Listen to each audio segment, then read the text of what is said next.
አሁን ያለን የመጅሊስ አመራሮች ሽልማት ሳይሆን ኃላፊነት ነው። እንዴት ነው የሚወጣው የሚል ጭንቀት ይፈልጋል። የህዝብን አቤቱታ ፈልጎ በፍትህ ማስተዳደር ይጠይቃል። አላህ በመራሃው ህዝብ ልክ ይጠይቃል። ባልተሰሩ መስጊዶች አቤቱታ ባላቸው ኢማሞችና ሙአዚኖች በመስጊድ ኮሚቴዎች ሐጅ ላይ በተንገላታው ህዝብ ልክ አላህ ጥያቄ ለአመራሮቹ ያቀርባል። ብዙ ጊዜ አመራሮቹ ከላይ ይቀመጡና ከስር ሪፖርት ነው የሚደርስላቸው በእነሱ ኃላፊዎች። መሪ እንደሱ አይደለም። ራሱ መሬት ይወርዳል፣ ህዝቡ ዘንድ ይቀላቀላል። የህዝቡን ሮሮ ጠጋ ብሎ ያዳምጣል። ምንድነው ችግሩ? የማህበረሰቡ ችግር ምንድነው? ምን ጎደላችሁ? የመሪ ኃላፊነት ይሄ። ነጩ መኪና ላይ ስንወጣ ሰፊው ቢሮ ላይ ስንቀመጥ አጀባና ጭብጨባ ሲበዛ ኩራት ወደ ውስጥ እንዳይገባ ልብ ማለትን ያሻል።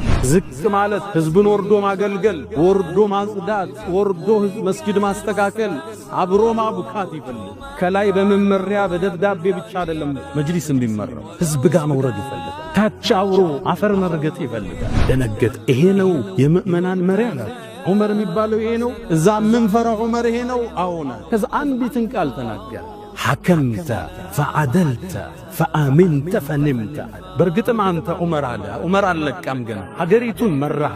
ሐከምተ ፈዐደልተ በፍትህ መራህ፣ ፈአሚንተ በፍትህ ስለመራ ስጋት የለብህም። ሰው ምን ብሎ አንተን ያጠፋህ? አማንተ ሰማ ፈንምተ ሳሩ ለተኛል።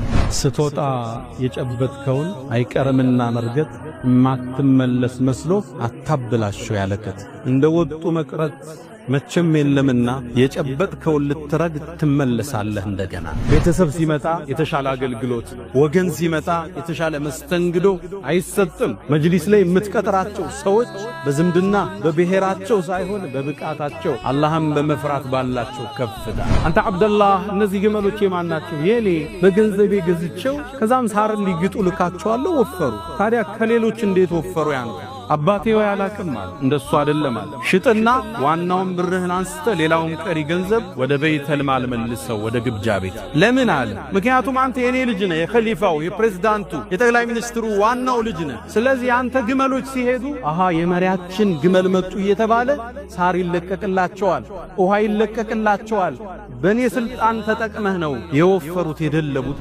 እኛ ደግሞ ሰፊው ማህበረሰብ በነፍስ ወከፍ ኃላፊነት መውሰድ አለብን። መርከዞችን ማቋቋም፣ የተክሊስ ተቋሞችን ማቋቋም፣ ዩኒቨርሲቲዎችን ማቋቋም፣ ኤንጂኦዎችን አቋቁመን ህዝብ መርዳት፣ ዳዕዋ ማድረግ የመጅሊስ ኃላፊነት አይደለም፣ የሁላችን ኃላፊነት። ከመጅሊስ